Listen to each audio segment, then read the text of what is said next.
When the Doors started writing music in 1965 at their LA beach house, American top 40 radio was completely dominated by the British.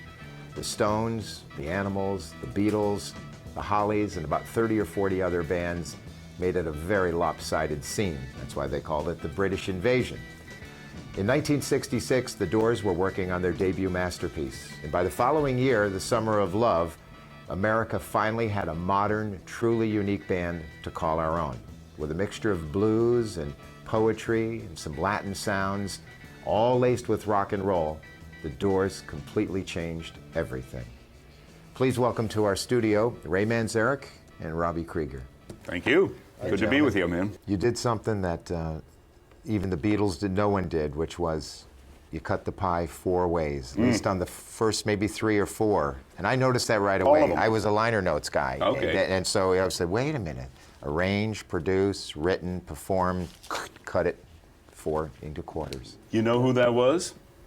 Whose idea was that? Jim Morrison. No kidding. Yeah. Even though he wrote probably, most 7. Did he smell that it would be trouble, or what did he? Well, you know what it was? It came time to determine, okay, we're going to get a band. We got the band. The songs are great. Now who wrote what? Okay, well, let's see. I had a hand in that one. Well, Robby had a hand in that one. John came up with the beat for Light My Fire. We got this, and okay, I want 30%. I want Jim, you wrote the lyrics. That's what ruins most bands. Exactly, yeah. Wobbling over pieces of the pie. And it's just, it's like this much. Jim said, hey, there's only 4 of us. Why don't we just cut it 4 ways?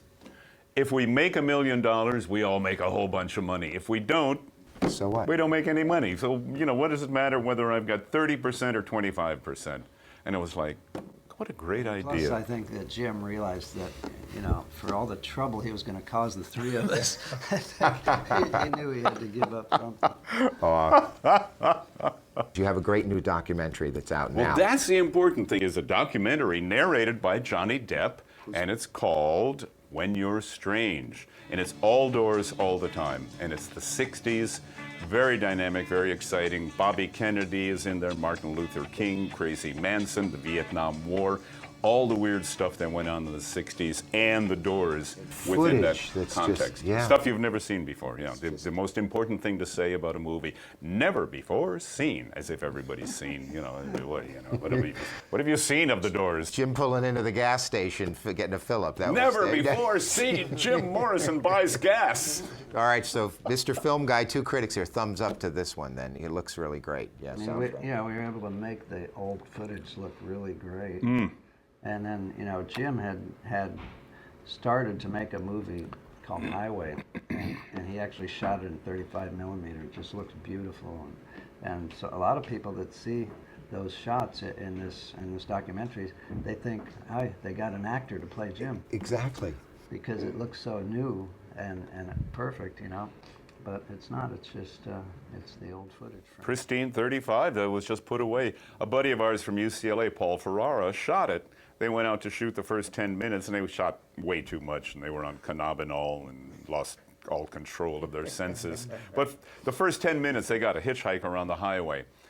And that hitchhiker is part of the Riders on the Storm. There's a killer on the road, and that hitchhiker is actually a killer on the road. Now, Jim comes out of an abandoned car with beard. A Jim that you've really never seen before, and people thought it was skinny. You see Jim fat with a beard. With the beard, right? But this is Jim. That's right. That's right.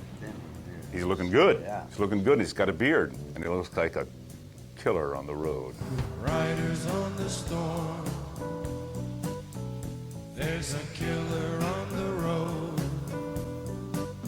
His brain is squirming like a toad. Hindsight is 20/20. Would you have sent him off to rehab, or maybe taken that break a little earlier? That I think at one point before LA. Okay, send him off to what rehab? There was no rehab. Okay, all right. Well, all right. There's no such thing. Where do you go? Yeah. Was there a Betty Ford clinic? No. What was there? Synanon. There was only Synanon. A Synanon was for who? Junkies. Yeah. Synanon was not even really an alcoholic place. It was a place for junkies. Well, didn't they have AA?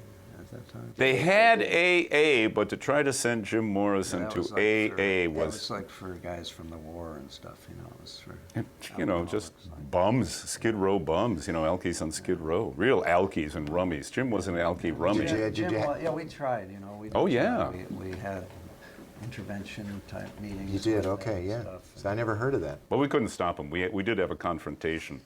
And we said to him, Jim, it's the hardest thing we ever did, the four of us. We said, Jim, you're drinking too much. And what did Jim say? I know. And I'm trying to quit. Oh. Wait a minute, this is a lot. Okay. What do we do now? So he did quit for about a week. Yeah. And we told him, just anything you need, man, just call us. We're behind you all the way. Okay, let's go. Let's go rehearse. So Paris seemed like a good idea for him to get away and go somewhere where maybe not everyone knew him. You know, he needed a break, that's for sure. And so when he said he wanted to go, we said, fine, you know. Then that was the last we saw of him. I thought it was a good idea. I thought Jim Morrison, an American poet in Paris. Ernest Hemingway in Paris, another American writer, F. Scott Fitzgerald, Henry Miller in Paris, Jim Morrison in Paris. He's going to go clean up, write, come back as, and I said, man, just go and write, forget about everything, and just write poetry. That's the only thing I can say to you is write poetry. And we expected him to come back and recharged and re-enervated and The notebook full of poems. yeah, it's poems and songs and stuff. And hey, here's what I got, guys. Look what I did while I was in Paris. And yet, in the back of everybody's mind, there was an ominous feeling. There was something lurking back there that this could be the last we'll ever see of him. Yeah. No one wanted to admit it. No one wanted to say it. We never spoke it to each other. But I think everybody felt something dark and something back there, like there's a possibility that this will be the last time we ever see Jim Morrison. And it was. Your book, the last few pages of your book is like a love letter to that guy. And here it was written in, what, 98? I loved him, sure, we all did. I mean, he was our buddy. There were four of us. We were like four brothers writing songs together. And it was like the John Coltrane Quartet, and you got this lead saxophone player and the band behind him. And you hesitate is through. No time to wallow in the mire. China we can only lose. And our love become a funeral pyre. Come on, baby, light my fire. And that's how we were. We were the band supporting him and creating the music and making all the chord changes, with Robby writing a bunch of the songs. Touch Me is a Krieger song. Love Me Two Times is a Robby Krieger song. Light My Fire is a Robby Krieger song. Only the hits.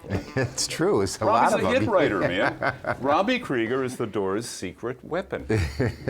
People don't know that he wrote all those hit singles. I went in a record store with my 10-year-old son, and we were buying some of the remastered, and we picked up 3 or 4 copies, and he carried them up to the counter with me, and the guy, the owner of the store, says, "Oh, you into the Doors?" And he smiled and went, "Yes." And the guy went, "Good." How does that make you feel, that there's all these new generations It just keeps coming along. There's a whole bunch of new 13, 14, 15-year-olds that are getting onto the Doors, opening the doors of perception, asking the question, where do we come from? Where are we going? What are we doing here? The kids are always exploring. Thank you, guys. Thanks for coming by and making such great music. Thank you, over the Ray. years. Our pleasure. Yes. Good to be with you. Yeah. Take care.